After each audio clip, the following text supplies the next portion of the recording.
Hi everyone and welcome back to my channel. So today I thought I'd share with you my top tips for feeding a fussy eater. I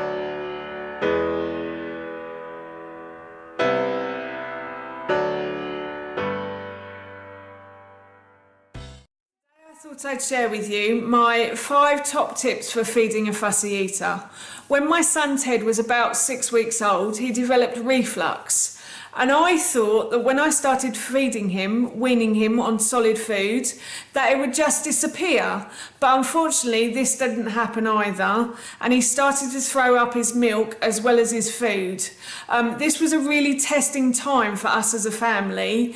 And I now don't know whether the fussiness has come from him not being able to keep his food down as a baby, or if he's just being a typical threenager. But today I wanted to share with you some of the top tips that have helped me to cope with his fussiness. So my first top tip is to be patient. I know this is a really hard one for me. When I was a kid, or so I've been told, I used to eat everything. Anything you put in front of me, I would eat it. And so when somebody comes to a table and says, don't like it, before they've even tried it, it frustrates me a little bit and it irritates me as well. Ted does this on a regular basis. He will always come to lunch and dinner and say, don't like it. But I'm learning to breathe through it. My top tip is just to breathe and try to let go. And then my next tip, which I learned from my aunt, probably about a year ago now, is just to simply ask them to try it. When my aunt was a kid, she didn't like tomatoes, and my nan would always put tomatoes on her plate. And she would just simply say to her, I just want you to have a couple of mouthfuls, and then if you don't like it, just leave it. So this is what I do with Ted now. He will always come to the table and we will always have don't like it, but I just simply ask him to try a couple of mouthfuls, and then if he doesn't like it, we'll try something else. But I always ask him to try a couple of mouthfuls, and normally he will eat the whole meal, no problem after that.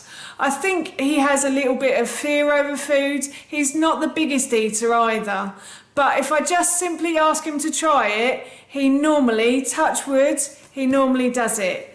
And my next tip is to limit snacks. Now, I learnt the hard way about snacks. I used to give Ted a whole bag of these rice cakes and think, oh yeah, he'll still eat his lunch.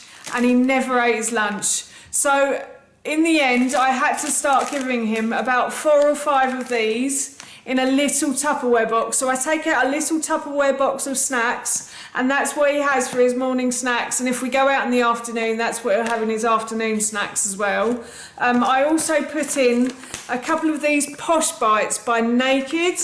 They're just simply dates, cashews, raisins, rice flour and mandarin.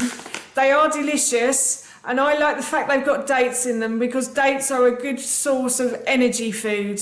So if you're dipping in energy, dates are a great thing to eat like halfway through the morning. So I always give him about 4 or 5 of these and about 4 or 5 rice cakes in a little Tupperware box. And that seems to be fine until lunchtime. I also keep frozen fruit in the freezer as well. So I keep cherries and blueberries and mango, raspberries as well. I like to keep frozen fruit in the freezer because it stays longer, so you can keep it for longer in there. And Ted loves to eat it frozen as well. So these are great handy little snacks to have at home, is just simply little bits of fruit as well. Then my 4th tip is to switch off all electrical items. Now I know this isn't an easy one because mobile phones are a part of everyday life nowadays, but if you can put your mobile aside and if you can switch off that television, I think it makes our life a lot simpler at meal times. Ted tends to get easily distracted, and if there's a TV on, I know what'll happen. He won't eat his meal, he'll just simply watch the TV instead. So I always make a point of switching it off. I try not to switch it on in the morning either anymore. We have the TV off in the morning when we come downstairs and I make his breakfast, because that's more for me really than Ted, because I always forget to switch it off and then we end up sitting and watching it while we're eating our breakfast. I don't think it's the healthiest thing to do either, to watch television and eat at the same time. I think it's much better if you sit and just simply eat your meal, so you're only concentrating on one thing. This does work with Ted. He does tend to sit down and settle at the table if there's nothing else going on. He still gets easily distracted. He will get down and get toys, but I don't mind him bringing toys to the table. It gives us a conversation piece, so we can talk about what colour the car is if he brings a car to the table. You know, where's the car going? We make up little stories and things like that. So it gives us something to talk about while we're sat at the table and eating our dinner as well. And my final tip is to remember that kids' tastes change. So he used to love blueberries and now he loves cherries.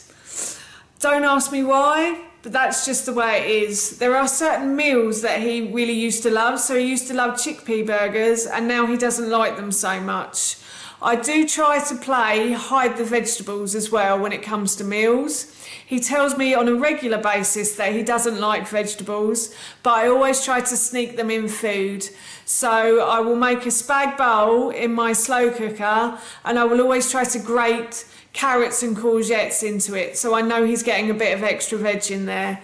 I have a blog post with lots of good recipes on there for it, so I will link that down below in the description box for you. And I've also written a blog post on this topic as well, which I will link down below in the description box for you too. So that's it from me. Again, I will link the blog post I've written on this topic in the description box below for you. And I will also link my blog in the description box below for you as well. Thank you so much for watching. Please feel free to give me a big thumbs up if you enjoyed this video, and please feel free to leave any comments below. If you have a fussy eater and you have any top tips, then I would love to hear them. And please don't forget to hit that subscribe button. See you all soon. Bye.